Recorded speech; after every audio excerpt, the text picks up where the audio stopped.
આજ રોજ Sachin GIDC police station ખાતે શ્રી ગણેશ મહોત્સવ નિમિત્તે મીટિંગનું આયોજન કરવામાં આવેલ,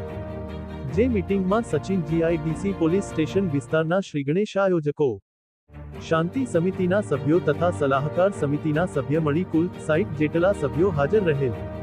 સદર મીટિંગમાં શ્રી ગણેશજીની સ્થાપના બાબતે પોલીસ કમિશનર સાહેબશ્રીએ જાહેરનામા મુજબ માટીની મૂર્તિ 0.9 ફૂટ તેમજ પી.ઓ.પીની મૂર્તિ 0.5 ફૂટ કરતાં વધુ ઊંચાઈની નહીં લાવવા સમજ કરવામાં આવેલ, તેમજ પંડાલ જાહેર રોડ વચ્ચે નહીં બાંધવા સમજ કરવામાં આવેલ, તેમજ પંડાલમાં સીસીટીવી તથા ફાયર સેફટીના સાધનો રાખવા સમજ કરવામાં આવેલ હતું, તેમજ શ્રીજીની મૂર્તિ જ્યારે લેવા જવાનું હોય તેની જાણ પોલીસ સ્ટેશન ખાતે અવશ્ય કરવી તેવું સમજ કરવામાં આવેલ અને શ્રી ગણેશ મહોત્સવ અનુસંધાને જરૂરી તકેદારી રાખવા માર્ગદર્શન આપવામાં આવેલ હતી અને તહેવાર દરમિયાન ભાઈચારો તથા કોઈની ધાર્મિક લાગણી ન દુભાય તથા કોમી એકતા જળવાઈ રહે માટે શાંતિમય વાતાવરણમાં તહેવાર ઉજવાય જે બદલ મીટિંગમાં હાજર તમામ સભ્યોને અપીલ કરી હતી। Bureau report, Surat.